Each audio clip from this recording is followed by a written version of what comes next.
and I'll start admitting all. Here we go.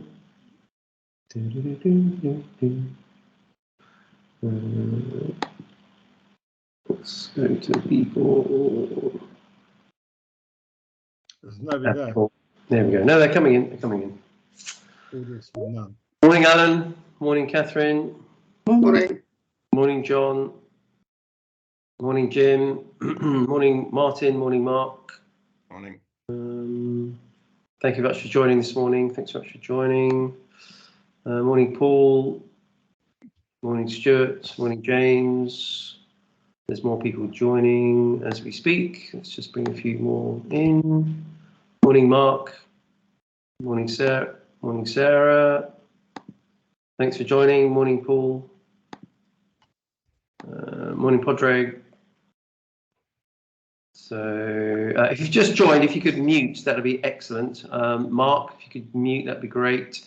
Just to cut out any background noise to allow Tom to speak freely. That's morning, Simon. As I say, if you've just joined, if you could mute, that would be fantastic. And Wilson as well. Morning, Wilson. 10:32 now.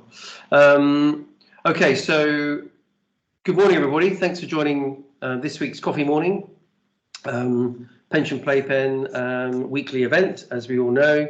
Really delighted that Tom McPhail, Pension Playpen All-Star and Industry Guru, he's laughing now, will be presenting on Pot for Life. Now, there's a very strange twist to this, which maybe Tom will allude to when we start. Before we start, we are recording, so can we have a thumbs up? Kerry, Mark, Jim, everybody? Yeah, we are recording. I'll bring a few latecomers in as well and control the lobby there. If you'd like to ask Tom a question, make a statement, challenge him, question him, then please do at any time. Just raise a hand or you can put a question in the chat.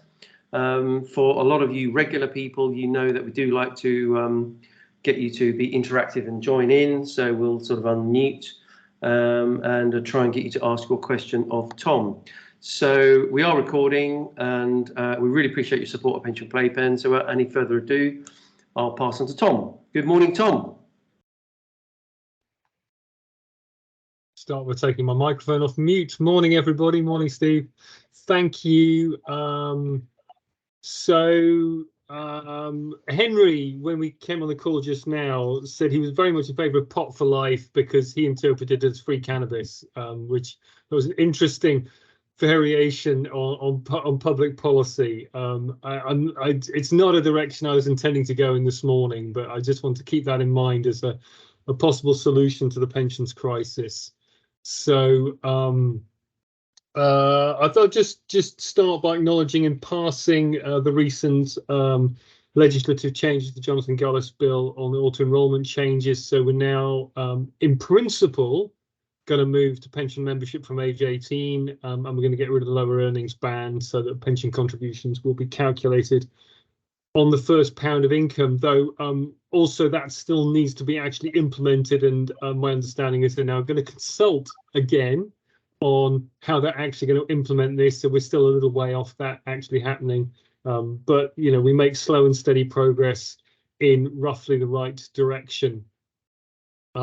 I'd also just make the observation. Is that a hand up from Steve? No, that's thick fingers. Sorry about that. I'll put it down. So thank you. So I just kind of make the observation as well that there's probably an industry consensus that 8%, even on from age 18 and even on 100% of earnings or no lower band, is still not enough for most people, and that contributions need to increase. I mean, there is still some mounting concern around the potential detriment to lower earners and those who don't own their own home and what auto-enrolment does for them. And so even if we agree that auto-enrolment's a good thing and the recent reforms and the extension of auto-enrolment's a good thing, and there's broadly a consensus on that, and we agree that 8% probably isn't enough for a lot of people, I think as soon as we go beyond that, it does get messier. And how we move on from there and whether we apply a blanket uplift or whether we should be targeting the PLSA standards and the COSI Livy, as I believe it is now known, and so the impact of increased pension contributions at a time when people's household budgets are pretty squeezed. You know, there's still a lot of unanswered questions and certainly a lack of clear consensus on where we go on from there. So good so far, but still probably more consultations to come. So I'm going to talk a bit about Pot for Life, which was flagged in the DWP consultation paper. I don't have all the answers on this. So like this is a work in progress, but I have been talking to quite a few people across the industry on this. I pitched an idea that looks very like Pot for Life to Steve Webb back around 2013, because when we started on auto enrollment, and I think it's interesting that, you know, go back to around 2006 and everybody went, oh, wow, auto enrollment, default membership, that's a good idea. Let's all do that. And so we did that. And then somewhere further down the line, we realized that created an unexpected problem with this kind of cancerous growth of new pots. You know, it's just like, do you ever saw the Star Trek episode? It reminds me of Tribbles. Do you remember the Tribbles thing? Probably most people on this call are too old, too young for that. But like, you know, there's just this unstopped growth like rabbits. You know, so this is what we've got with the small pots at the moment, and we didn't see that coming initially. And then Steve Webb picked up on that and came up with the idea of pot follows member, and maybe we'll talk a bit more about that as we go along. And he started trying to push through pot follows member. And then we had 2015 and Ros Altman, and she kicked it into the long grass. And then we had Richard Harrington and Guy Opperman, who sort of came back round on the smallpox problem, and sort of started a bit of work going on it. And we had a working group report on that from the industry in December 2020. And then we had a further cross-industry working group report in 2022. We've had some PPI research on it. Everybody agrees there's a bit of a problem here. We had a DWP call for evidence on the smallpox problem back in January. And meanwhile, Anthony Brown MP introduced a private member's bill in February, I think, but it was withdrawn in March. And that was a bill to require employers to pay pension contributions into a pension scheme of the employee's choosing and for connected purposes. And in theory, you can already go to your employer and say, look, I don't want to join your workplace pension that you've chosen for me. I want to can you put your money and my money into this pension that I've chosen? And sometimes employers will say yes to that, but there's no legal obligation on them to do that. So then we had the DWP consultation in July as part of the Mansion House papers, and in that they specifically flagged the pot for life, and they made the point that the default consolidator solution that they're now pushing as part of a solution, as part of a package of measures, kind of with an underlying theme of consolidation of pension provision. They make the point in that paper that the default consolidators is really primarily concerned with solving the stock problem, the fact that we've got some 20 million plus small pots already in the system from what we've done over the last 10 years. And they specifically say, look, we don't think the default consolidators will solve the flow problem. You know, we're still going to keep making more small pots every year. So, you know, we've still got this dynamic of people typically going through, on average, 11 jobs through their working lives. I mean, that's kind of accepted as wisdom now, but I don't know whether that number is still true. We certainly go through a lot of jobs in our working lives. And if we get a new pot every time, well, that's a problem. We've got around 20 million deferred pots worth less than £10,000 across the DC sector and an estimated £30 billion of assets in them. Apparently, we've got 12 million pots with less than £1,000 in them. And each of those pots costs somewhere in the region of £20 a year to administer, which means if you just take those smaller pots with around £4 billion in them, we're actually spending somewhere in the region of £250 million a year just on the admin of those pots, plus a £1.36 per member levy on each of those memberships, which are being duplicated. And allegedly, we've already lost around £26 billion of lost pots that people have lost touch with. And of course, all of these create more transfer requirements, and transfers typically cost around £50 a pop. That might fall over time through bulk transfers. So, there's some hope that that situation will improve. But, I think one of the big flaws for the original pot follows member concept is that you would just keep moving more money around the system. And that always struck me as being a slightly bonkers idea. And I also just want to talk. So I think, we have a small pots problem that the DWP is trying to address. And then alongside that, we have a multiple pots problem. And those are two different problems. For the member, it's a multiple pots problem. For the industry, it's a small pots problem. And so that's the primary exam question we're trying to fix. But there's also an engagement question, because somewhere between auto enrolment at the front end and retirement at the other end, we need to help people make a few decisions around what they do with their retirement pots. Like when to start an income, how much capital they might want to take out, whether they want a secure income, do they want flexible access to their savings, their tolerance to fluctuations in their income, their investment risk tolerance, how often they want to review their retirement income, the non-pension questions, their state of health, their non-pension savings, whether they own a property, the needs and expectations of their family. Like all this stuff needs to be thought about. And CDC, yes, Henry, CDC might solve some of that problem in the future. But even then, you've got a lot of non-pension questions that need answering, their spouse's circumstances and their savings and health and so on. So, wedging a one-size-fits-all solution into the decumulation question from DC pots is a challenge, and even where the DWP are consulting on where we can go next, their decumulation paper, and they're pushing the idea of, well, can we have some kind of a default income? If you talk to them about it, they're saying, yeah, and look, this is just a starting point. This is something to anchor the conversation on. We can put in front of Henry, this is your default income, Henry. But Henry's going to come back and say, well, what does that mean? And is it guaranteed? And when does it start? And so on. So then you start the conversation. So you still need to engage people with all of that. And the engagement question sort of extends back further, because you've got to think about the contribution rates I talked about. Do people make decisions around what happens with their death benefits and their retirement planning and their investment choices? I also think fundamentally part of the problem that we've created in solving the participation problem, part of the problem that auto enrolment has created, is this lack of agency on the part of the individual, because it's not their pension, it's their employer's pension.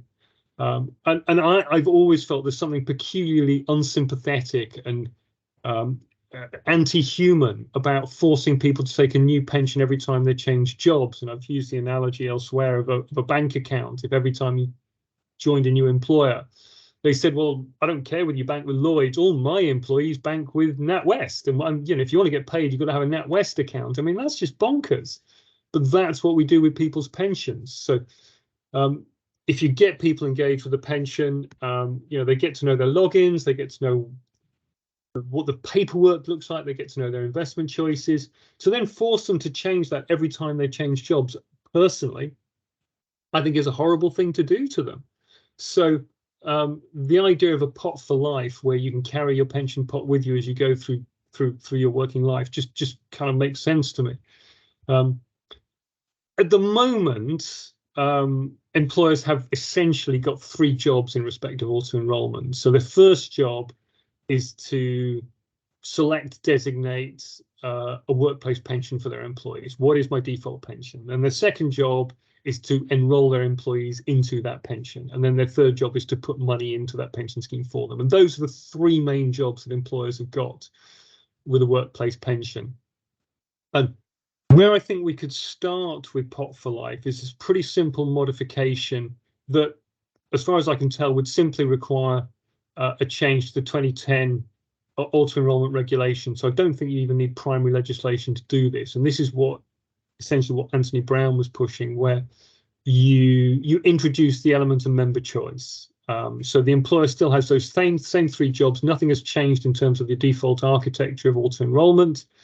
But if, when Henry changes his jobs and he goes to his new employer and he says, look, I've already got a pension with Hargreaves Lansdowne. I'm actually really happy with that, and it works for me. So could you, Mr. Employer, please put your money and my auto-enrollment contributions into that Hargreaves Lansdowne pension for me? He would have a right to do that, and the employer will be obliged to comply with that. And probably most people wouldn't bother with that because, unlike everybody on this call, and I've tried this with my family, it's true, most people aren't interested in pensions, and so most people wouldn't do this.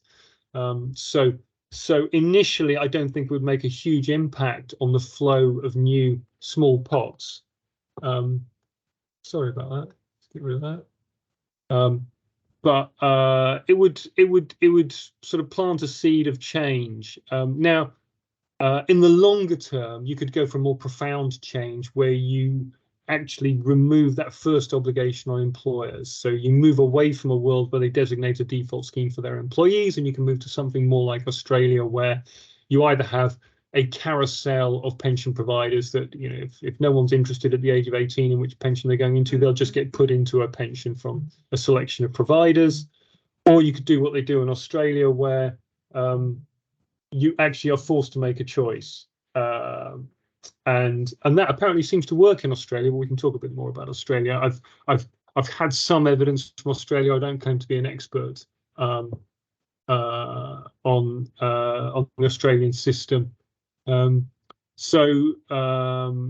You could move to a more profound modification of auto enrolments in the longer term, but you'd require primary legislation to do that. I think there are a few things, either on the short-term step of just introducing member choice or going for the long-term step of pot for life. There's a few things that we'd need to think about. And probably the most important one is you need some sort of clearinghouse system, because otherwise it would be a bit of an embuggerance for the employer if they've got 100 employees all asking for money to go to 100 different pension providers. So what you want is a system where the employer sends one payment with one data file to a clearinghouse, and the money then gets spat out to multiple pension providers. And I've got people telling me that this is eminently deliverable now, that we could put it into the UK. There's a question about who would pay for it. We probably couldn't ask employers to pay for it, but potentially I think it could play pretty well for pension providers. If you envisage a world where we're going to end up with a small number of default consolidators, and the DWP has made it pretty clear they don't want lots of default consolidators. They have in mind probably a handful of master trusts, maybe one or two contract providers, and that's where that stock of 20 million small pots is going to end up. That's the DWP vision. Well, that potentially creates a sort of something of a challenge for the rest of the providers in the marketplace. Being a member choice stroke pot for life pension provider would offer a business model for those other providers alongside what they already do on auto enrolments. So I think there's an alignment of interest there for pension providers who might be keen to fund that clearinghouse system because it would generate the pension business for them. But again, we can talk about that. I think you'd have to have some regulatory controls around it. You'd have to have a default fund with charge cap on it. You'd have to monitor the contributions in the way that you currently do with. I'll pause there, Henry. Go on. Yeah, I'm really interested in the incentivization of payroll.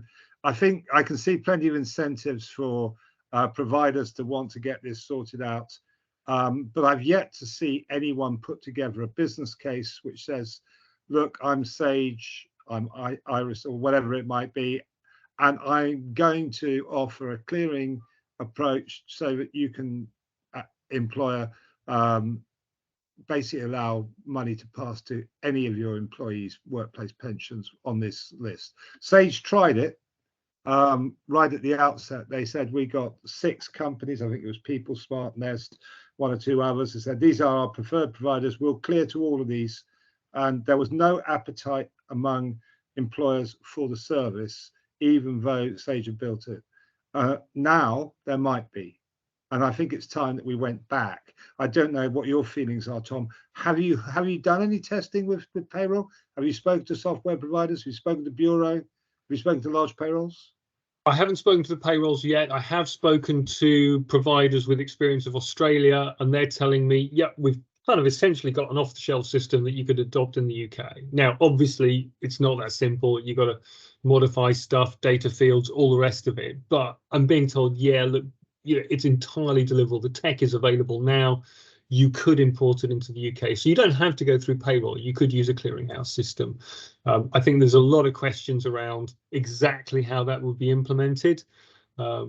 So I'm not pretending it's easy, but I am saying what I'm being told is that there are answers there. Danny. Sorry, other people have their hands up. Sorry, I'll stop inviting questions. Henry, you're in charge of the questions. Yeah, okay. Anyone who wants to answer a question has to be off mute. So, Danny, if you want to ask a question, ask one.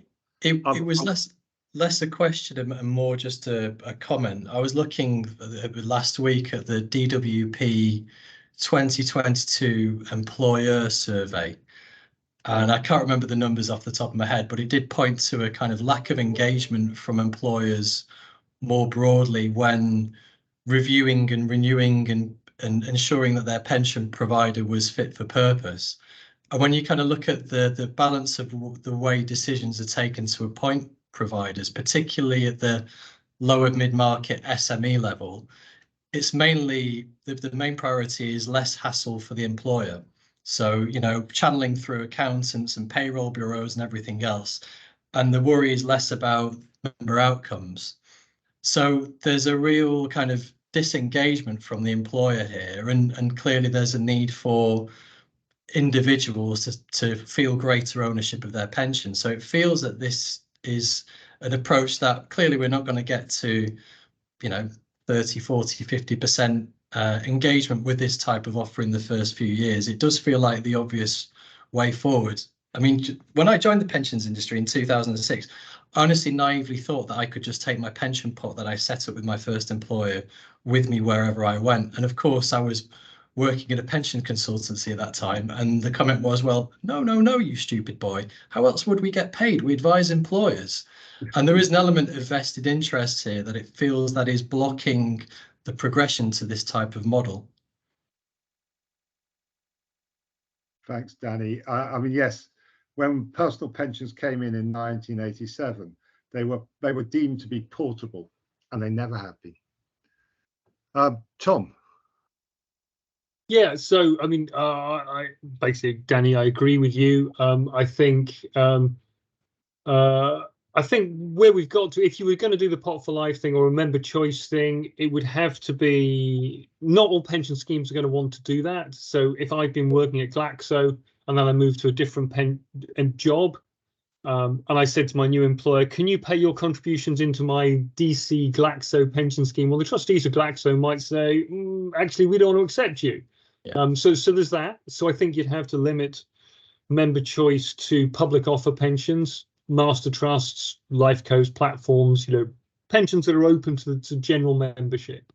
And they would have to have, I think from a regulatory controls point of view, I've mentioned already the default fund with the charge cap, and I think that's really important because there are concerns about mis-selling.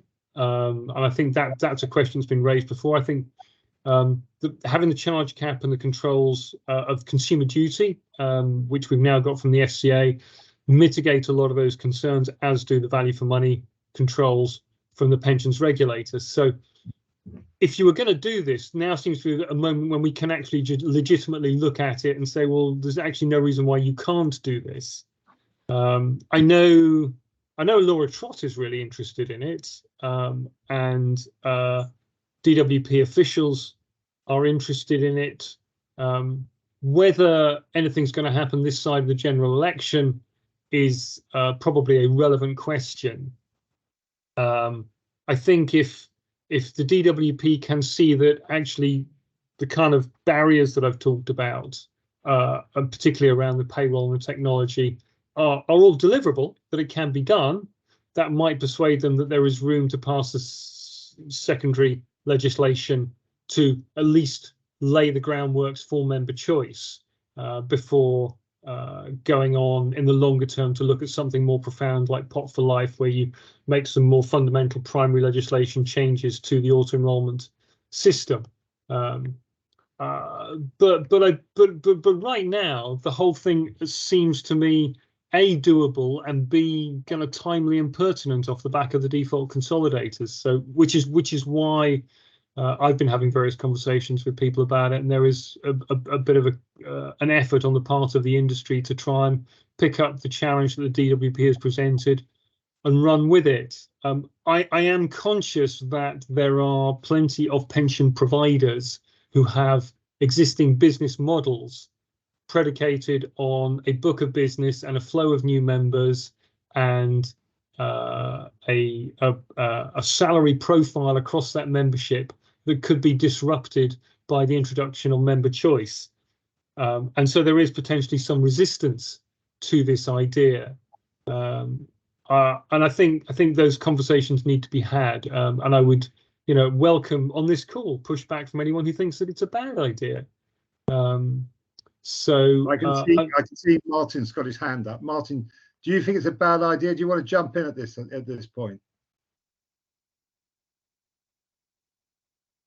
Probably involves you getting off mute.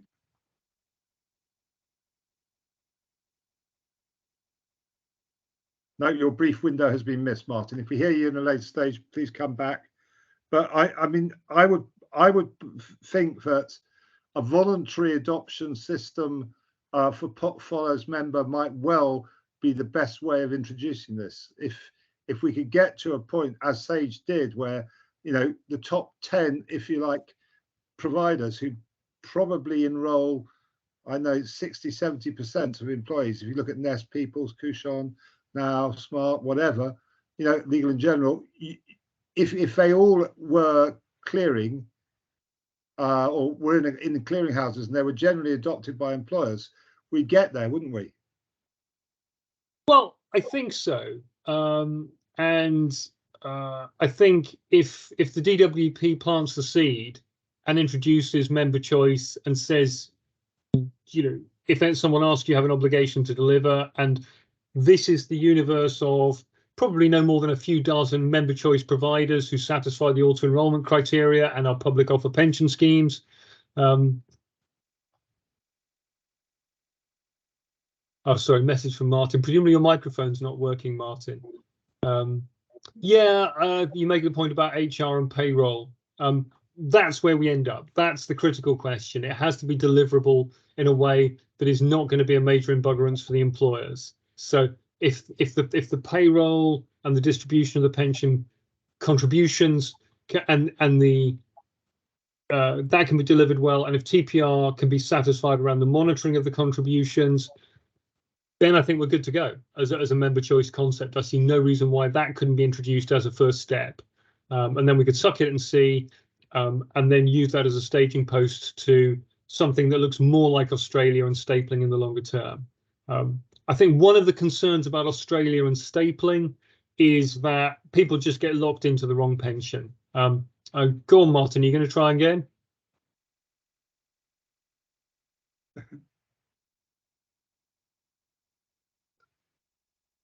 Apparently not, no. So could you just explain to people what the stapling is, Tom? Because it's a very specific thing and not everyone understands it, including me. Right. So I don't claim to be an expert on the Australian system. I've talked to people who do know the Australian system. My understanding is when you first join an employer in Australia, you are presented with a list of pensions, and typically there will be one at the top that is the employer will say, well, this is the one we prefer, or this is our industry pension. They have industry pensions, which kind of work a bit like master trusts, and then they have individual accounts as well that are a bit like SIPs, and they are both potentially auto enrollment solution providers. But you join an employer, you select a pension, that is now your designated pension. When you change jobs, the information about that designated pension goes via the Australian Tax Office to your new employer, and your new employer simply pays your contributions. I think via I don't know whether the money actually travels via the tax office, but the tax office is involved in the data exchange, and the new money goes from your new employer back to that same existing pension that you are a member of. And for as long as you want, that is now your pension. And you might stay in that same pension right through your working life. But my understanding is also that at any point, if you decide you don't want that pension, you can choose to change it. So that's the concept of stapling.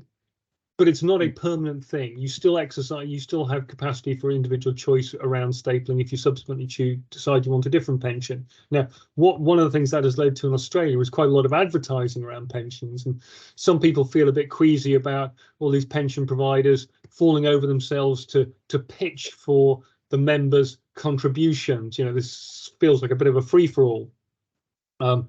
I understand it has also led to quite high levels of engagement and interest in pensions. So, you know, maybe that's not such a bad thing. We talk quite a lot about trying to improve engagement, and in fact, we've got various industry participants throwing money at a pension attention campaign every year.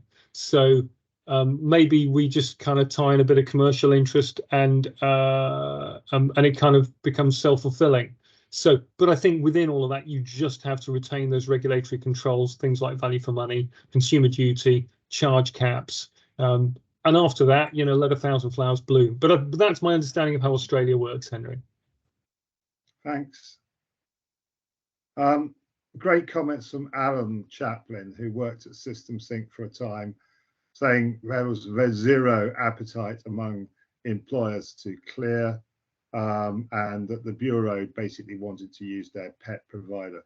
Interesting. Thanks, Alan, for those comments. I must say, my experience was the same. Yeah, until we start getting employees seeing it as a genuine employee benefits, where they can bring their pot to a new employer and the employer will pay into it, I think that very few employers are going to get fussed about this. But I'd be interested in views around the house on that. Well, I come back to Danny's comments. I think you have a minority of large employers who do still see a paternalistic role for themselves in the pension provision world. That is not the majority of employers, and that is not the majority of employees. We've got, what, 12 million members in Nest now? You know, there's no employee paternalism there. It's just it's functions 2 and 3 of those 3 I talked about. It's not function 1 where I'm selecting and designating a pension and curating that pension for my staff. I think within Pot for Life or member choice, there's still room for an employer to do that if they want. If they want to do workplace education and engagement and information and tools, that is all still available within a member choice stroke Pot for Life world. I want to just pick up on the comment David put into the chat. Yes, potentially advertising means wasted costs. You're right. Half of all advertising spend is wasted. We just don't know which half. I think if it fosters better engagement and is done within a charge cap world, I mean, what is the average charge now on an auto-enrollment pension? 48 bips, something like that. Many are lower than that. Look, we won the charges battle. I don't think it's a problem anymore. I think the battle of contributions and engagement is actually more important than charges now. And if we waste a bit of money on charges, on advertising, I don't think that's a bad thing. David Robbins. David, you've got something to add on this. Do you want to come off mute? Yeah, thanks, Henry. Yeah, I mean, just I heard Tom, talking on his podcast, which is always well worth a listen, by the way, saying that wouldn't it be great if we saw pensions on TV? And I think for this reason of marketing cost, no, it wouldn't be great. I mean, TV adverts are expensive. That money would ultimately come through charges. I think we're already in a world without this employee right to choose, never mind full-blown stapling, seeing pension consolidators spending quite a lot of money on advertising. I think one of them was spending about 250 quid per customer who's put money with them, and that ultimately is going to come back through charges. And you just wonder the way that pension charges are presented. The hassle of switching your pension. You say, oh, it's only an extra 0.1% or whatever, and you probably do not realise that that's 0.1% of the pot value every year for 40 years compounded, and what that works out as. And yeah, Tom is right. Small employers are not particularly engaged with this, but I think large employers are a much better place to keep providers honest than individual customers are, and to the extent, I think probably the most powerful point that Tom has made is this model would save a lot of wasted cost in transfers, and but it is a point potentially on the other side of the balance sheet. But depending on how providers compete, it may be that you have to shop around a lot. You have to keep switching a provider in order to get the most competitive rate, in which case all of those transfer costs would come back into the system. So I think from there's a potentially large marketing cost problem, and I think the point Tom makes about transfers could be powerful, but it might not work out like that if you get providers trying to kind of exploit customers who don't move as we see in some other industries. I think it's also worth looking at the chat and the point made by Andy Young, who was very much involved in the contracting out stuff. And he's talking here about non-allocation of contracting out rebates to personal pension providers.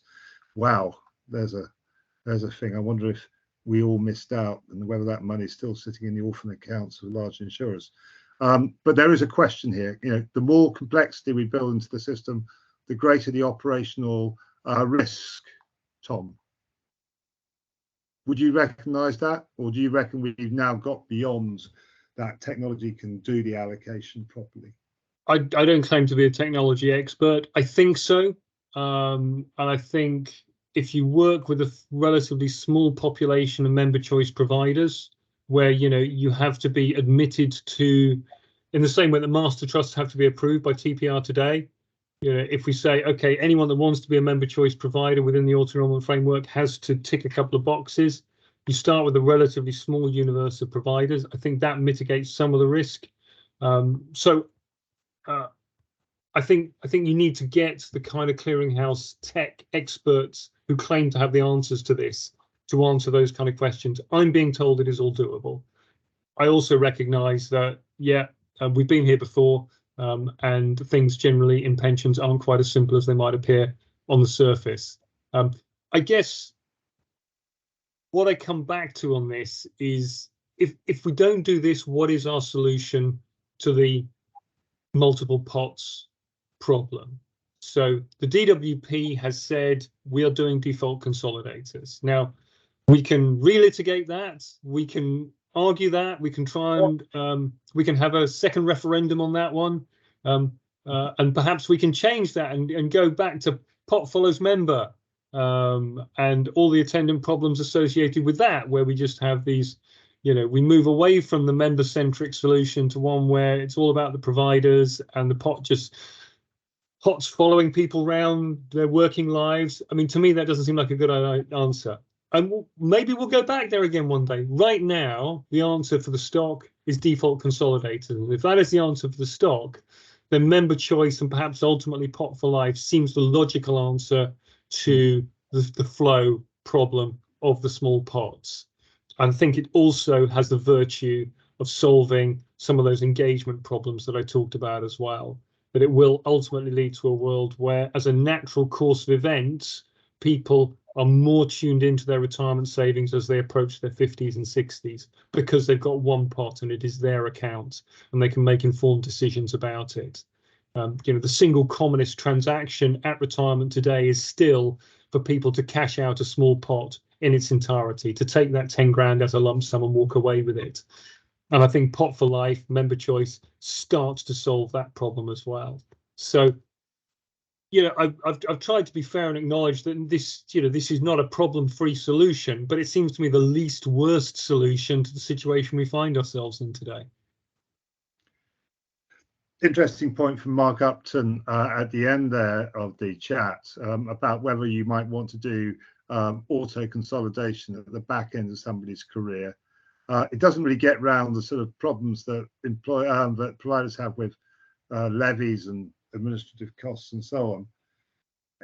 But I guess from a member's point of view, better late than never. So yes, it feels to me like a bit of a sticking plaster solution. You could come further down the line and do some sort of auto consolidation later on.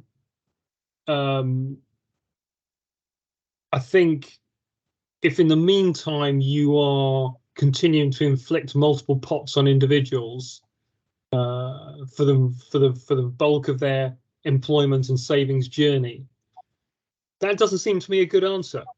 And I think it's easy to say, well, how would we solve this problem with member choice? How would we solve that problem? To me, most of the problems seem solvable. What I'm not hearing is anyone saying with confidence, this is why pot follows member, for example, or any other solution for that matter, is a better answer to the flow of new small pots, which we keep inflicting on people. I don't hear a better answer to that question of member engagement and agency and ownership of their retirement savings. The people I talk to about the pensions dashboard have got it in their head that the pension dashboard will be an auto consolidator. In other words, you will be able to click on your chosen pension and say, consolidate to this, and suddenly you've got one pot rather than 10. Yeah. Now that's out there. That's what people think dashboard technology will be able to do when it arrives. And they are probably reinforced by the fact they've been waiting 10 years. They probably think that by the time it arrives, it will do that. It obviously won't, but I think that might be in the popular imagination. Yeah, maybe. And we saw yesterday Standard Life announcing their tie-up with Money Hub, so they're creating an embryonic financial dashboard that extends beyond pensions, which is potentially quite exciting and interesting and good for them. And I think what Sam Seaton's done at Money Hub is really good. So good luck to them for that.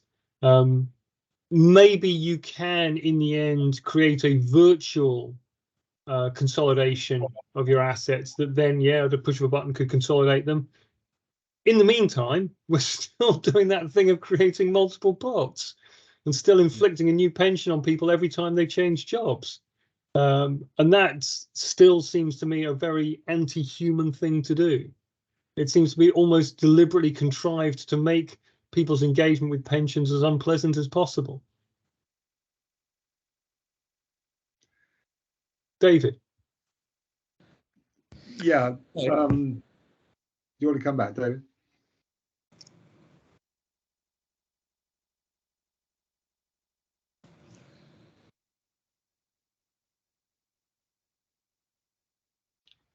David, did you want to say something?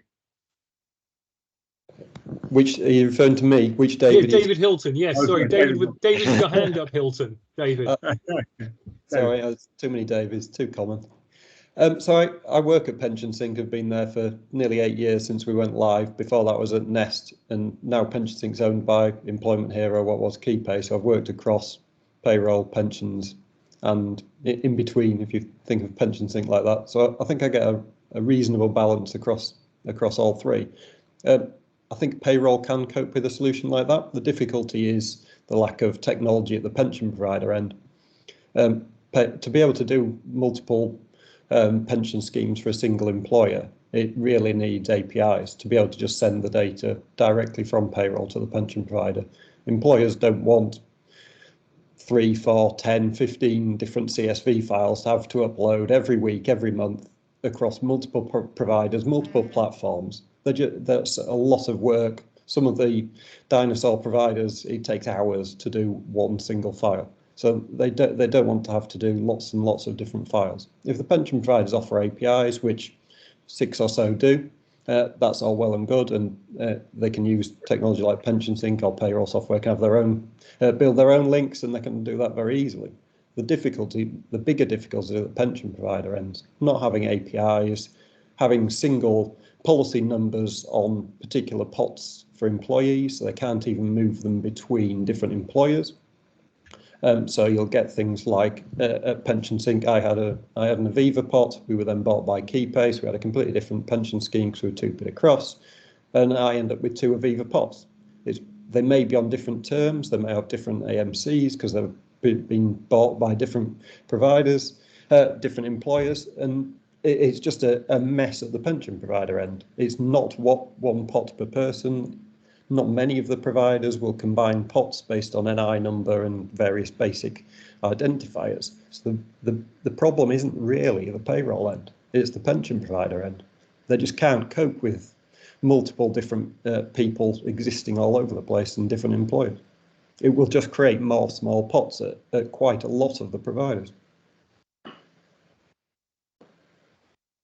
So I guess I know at Nest, if you go from one job to another job, Nest will give you one pension account, right? You don't Yes, end up with right. 2 Nest accounts, do you? So it can be done. I can tell you Hargreaves Lansdown do that as well, right? If you have one group SIP membership with Hargreaves Lansdown and you go to a new employer who also offers the Hargreaves Lansdown group SIP as their autonomic, you end up in the same account again. So it's not that it can't be done.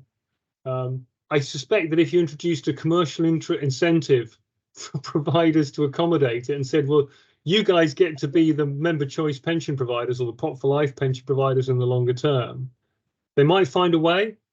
And if you, I'm not dismissing or diminishing the importance of having that interface between the employer and the pension provider. So it's got to be simple for the employer at one end, and the data and the contributions that arrive at the pension provider at the other end have to be in a usable format for them. So, you know, I get that. I'm being told that can be done. Yeah, definitely. And if you do that, and you say, right, now we're opening up the world, who wants to be a member choice pension provider? And Nest go, yeah, we'll do that. And Hargreaves Lansdown go, yeah, we'll do that. And Danny at Cushion says, yeah, we'll do that. Okay, we're up and running. How long will it take the rest of the providers to sort themselves out? Probably not long. Oh, decades. Well, and good luck to them. Not wanting to really label anyone, but if you look at the likes of Aviva and Legal and General and Scottish Widows and those type of providers, they're decades away. Who, funnily enough, tend to be the ones who don't like this idea. That's a coincidence, isn't it? Yeah. But they're the ones that have the sway, and they're the ones that have the backing of behind things like Origo, which again, expensive transfers have been mentioned earlier in the call, and there's no reason for transfers to be £50 a pop. There's no reason it should take any amount of time. It should be a click of a button. Again, it's all technology. It all can be done, but there's not the willingness to do it. Yeah. So I also understand in Australia there is a mandatory 5-day transfer window. So, but you know, they have a different set of solutions over there. They have it's a different context. So, but I think it's interesting. It can be done, and I think you look at everything that's come out of the DWP this year. They are trying to push us to a world where a lot of this stuff will get easier because they want to try and simplify the landscape. Now, how long it takes them to get us there remains to be seen. Thanks, Tom.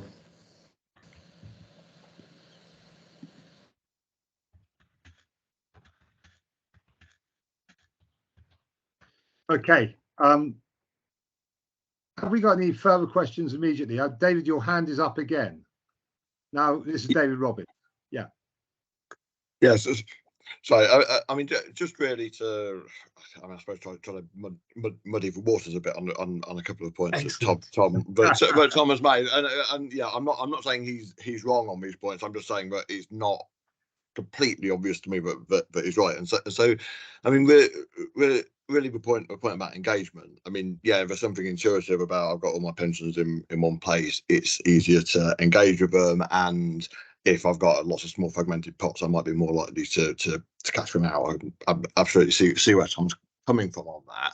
I mean, I guess the counter arguments might be, but most people, busy lives, lack of interest in pensions, etc., limited attention budget for pensions, and limited may sometimes mean close to zero.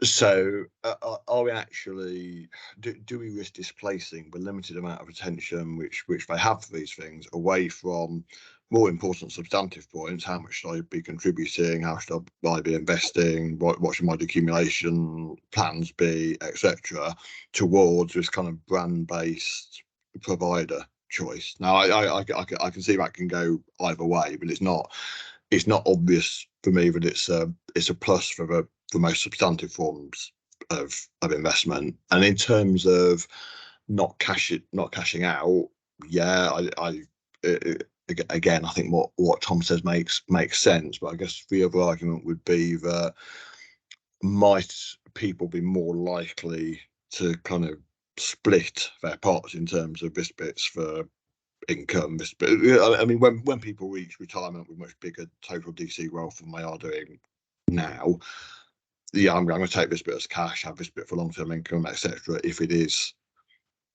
fragmented in the first place. Now, it may not be the optimal split just for kind of accident how much they've got in each pot, but it might, yeah, might that help with that sort of strategy. Yeah, I'm not sure you were convinced by those arguments. I'm certainly not. Yeah, okay, so I'm more convinced by the first from the second. But I mean, I think the second. I mean, yeah, with dashboards and whatever, I think the second's a bit of a red herring anyway. So I mean, just on on an issue, and you can see all of your pots in one place, whether or not they are actually in one place. yeah, I think I mean your point around the contribution rates is really important. You know, we started this call nearly an hour ago talking about the AE reforms and the contribution rates there, and I think that's a really critical point. I think and people's attention budget for pensions, I think, is also a really important point.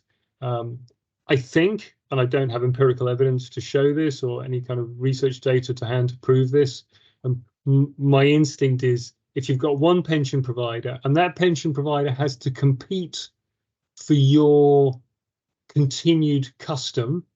So if I do a bad job for you, if my engagement is poor, if my apps aren't interesting, if I'm Scottish Widows and I've built my app into my Lloyds Bank banking app because we're one entity and I can run everything in my hand on my phone, I'm liable to stay with you because you've made things easy for me and you look after me and then you might send me good information. If I do a bad job, I will lose you as a customer. That is the risk. And we know at the moment that the secondary market for auto enrollment, the rebroking market for auto enrollment is pretty stagnant, pretty ossified, doesn't really happen because providers are lazy. They know that once they've signed up a scheme with an employer, the chances are they'll get to keep it. So that's, market competition is not working well for consumers there. And I would argue that there is, again, a commercial incentive for the provider to do all the things you just talked about if they're being kept honest by member choice.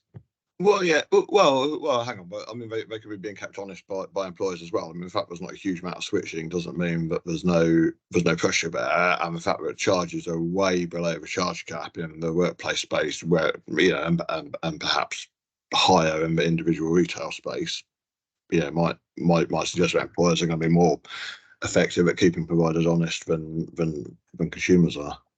Mm-hmm. Fair. All right, Danny. It was just to pick up on a couple of David's points, actually, just thinking about running multiple pension pots throughout your life. One of the challenges with them, of course, is that they'll all have slightly different investment strategies attached to them.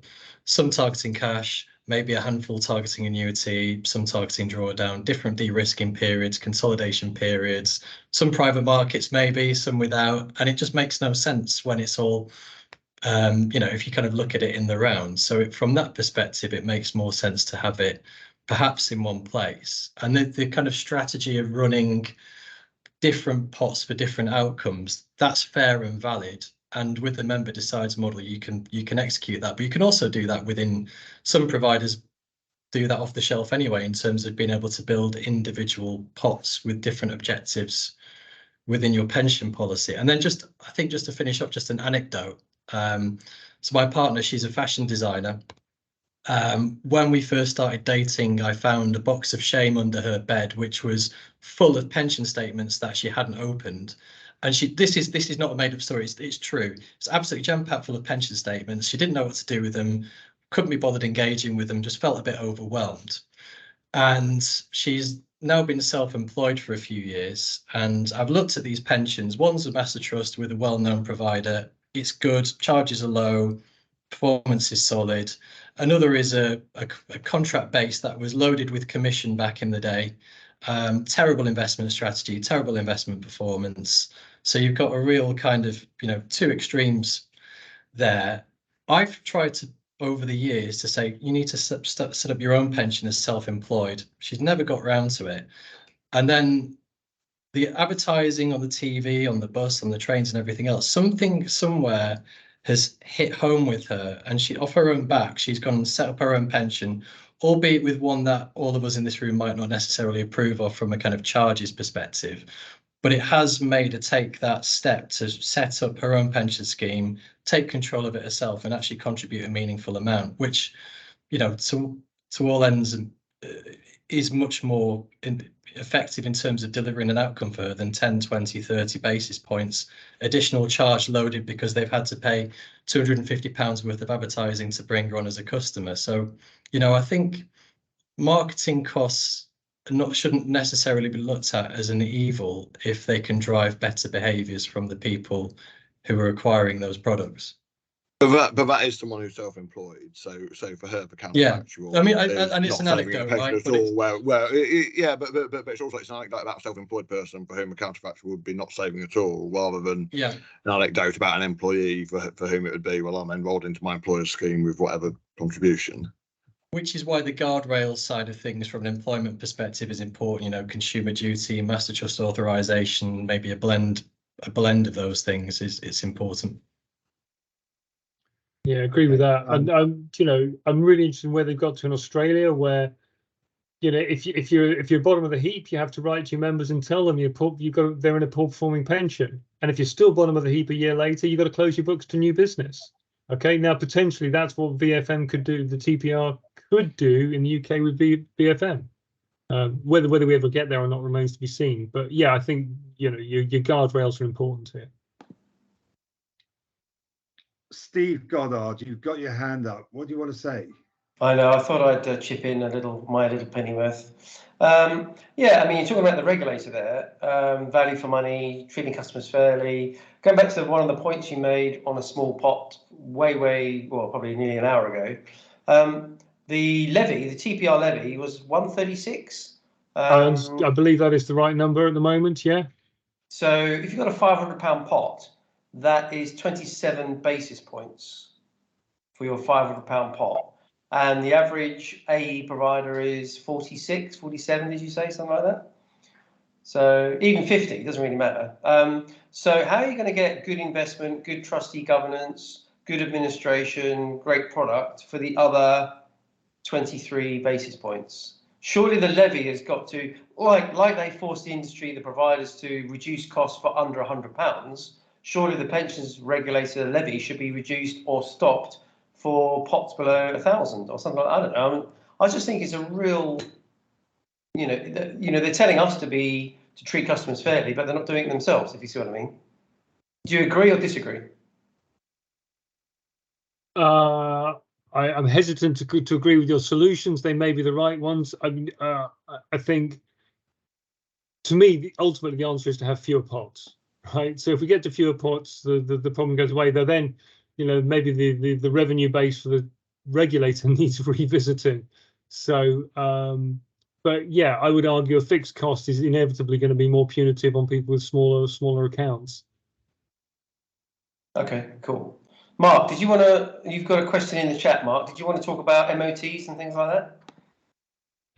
Yeah, I mean, I can do. I think I was just picking up the point that, you know, Guy Opperman, for numerous reasons, was a big push for midlife MOTs. And I just wonder whether part of that push was around to help with that sweeping up and consolidation process, so people could have those sort of conversations and maybe start consolidating a little bit more at that time.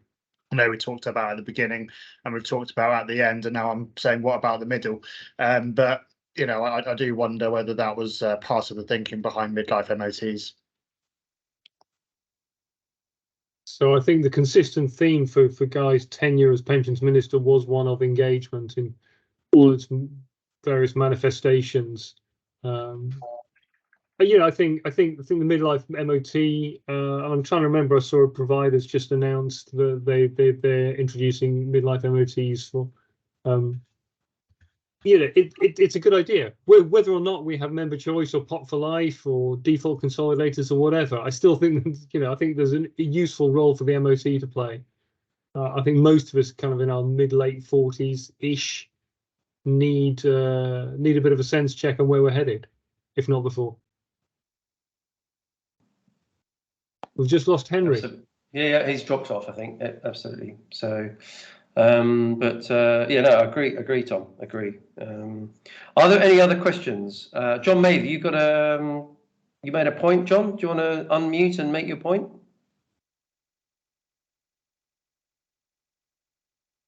Oh, go on, John. Okay, if John can't unmute, let me just make his point to you, Tom. Hang on.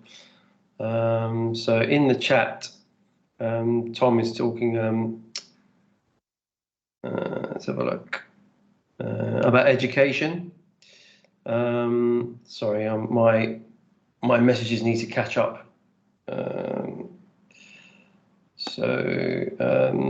Yeah, John, can you unmute or? No, I don't think you can now. So yeah, John's point was about removing the IFA from the distribution system, also remove the education of the member. Without education and face-to-face contact, member pots will always be too small to provide meaningful pensions. Pension transfers, even DC to DC, are a toxic task and difficult for an IFA to recover the petrol money for the visit. So again, this comes back to that advisory piece where, you know, all the stuff you want, Tom, is great, but equally, some people like to talk to someone, I guess, and that's a whole new session for a whole new day. But do you agree that, you know, what would happen to the advisory community if this worked, Tom? Well, I have sympathy with that, and look, for what it's worth, I have a financial advisor. You know, I kind of know my way around the pensions landscape, but I still find it helpful to have a financial advisor to do some of the work for me. And this is where financial advisors earn their bread and butter. I think I can't see a diminution in the role and necessity for financial advisors anytime soon, given the landscape we're operating in today and the pace of change in that landscape. So even with the various reforms that are being touted at the moment principally by the DWP, you know, we saw the Treasury talking about simplifying ISAs the other day. There was press coverage on that at the weekend. I think a lot of people are going to reach a point in their lives where they need some help. Now, if they're fortunate enough to have enough assets to pay for a financial advisor to help them with it, then they may well do that. Absent that, maybe we need a beefed up pension-wise service. There's no quick answers to that beyond the observation that I think a lot of people are going to continue to need help on this for a while to come yet. Or put the cat amongst the pigeons, Tom, and bring back commission. I think you've just gone beyond my pay grade there. So, oh, there you go. Yeah. That's a hand grenade. Yeah, that's definitely one to come back to another day. Would commissions work in a post-AE environment? That could be a good coffee morning. So yeah, we should maybe think about that. There we go. Any other questions, ladies and gentlemen? I think it's been an excellent session, Tom. Thank you very, very much. We've got lots of clapping and virtual clapping, I think, from lots of people. So really appreciate your input, Tom. Great session as usual. Very high standard of knowledge and understanding, and very thought-provoking. You know, let's keep the momentum going and see where it goes. I think you're right. David's right. You know, Jim's right. David, the other David's right. You know, there's so many pros and cons going forward. But no, a really, really interesting session and absolutely fantastic. Thanks for that. The recording of today will be up on the Pension Playpen site this afternoon. And so we really appreciate your input and your questions. Next week, we have the Pension Protection Fund, the PPF, speaking. So if you're involved in final salary or otherwise known as DB pensions, as a trustee, a sponsor, an actuary or a consultant or an advisor or an investment manager, the PPF is next week. So it'd be interesting to see what the PPF have to say about their role and what they're up to. And again, thanks to everybody for joining today. We really, really appreciate everybody's time and input. And as we usually say, let's pray for peace in the East. So it continues. So really appreciate everybody's input. Thanks very much indeed. And yeah, I'm sure some of you have got Tom's email address, but if you haven't and you'd like to talk to Tom about his concepts and ideas, I'm sure Tom will be happy to give his email address out and or listen to his podcast on the Podbean podcasts. So there you go. But they're very good. They're very good. So thanks very much, everybody. Really appreciate that, and thanks for your support of Pension Playpen as well. So thanks very much. And Tom, if you could stay on for a sec, that'd be brilliant. So brilliant. Thanks, everybody. Thanks, everyone. Cheers. Take care. Cheers. Bye.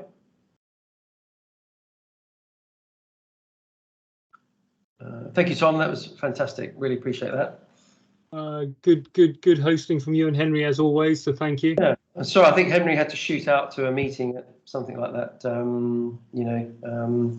11:30 or something crazy. So he had to shoot off. But yeah, it was a rather abrupt exit. So apologies for that. So yeah, great session. I think if we could do a quick sort of 1 minute summary. What did you think about that session? What was it about? Basically, what you think the industry challenges are, that'd be great. So Sure.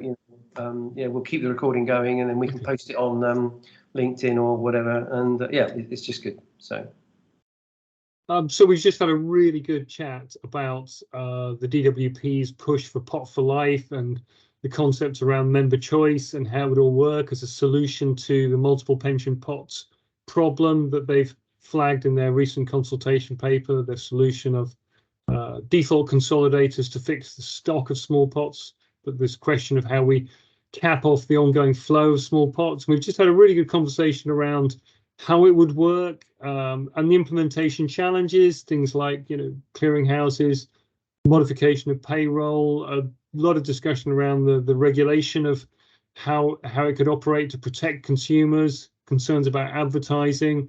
As always from the Pension Playpen, really engaged audience, really good questions, a good to and fro on what would and wouldn't work and how we would how we could possibly move forward with this reform, and indeed whether it's even a good idea. So always a pleasure to chat. Well, that's very kind of you, Tom, and always good to innovate and push the envelope. It's always worth it, and I think it makes a difference. I think it does make a difference, because if we don't say it, who is going to say it? Absolutely. So there you go. Tom, that's been brilliant. Really appreciate it, and thanks for your time.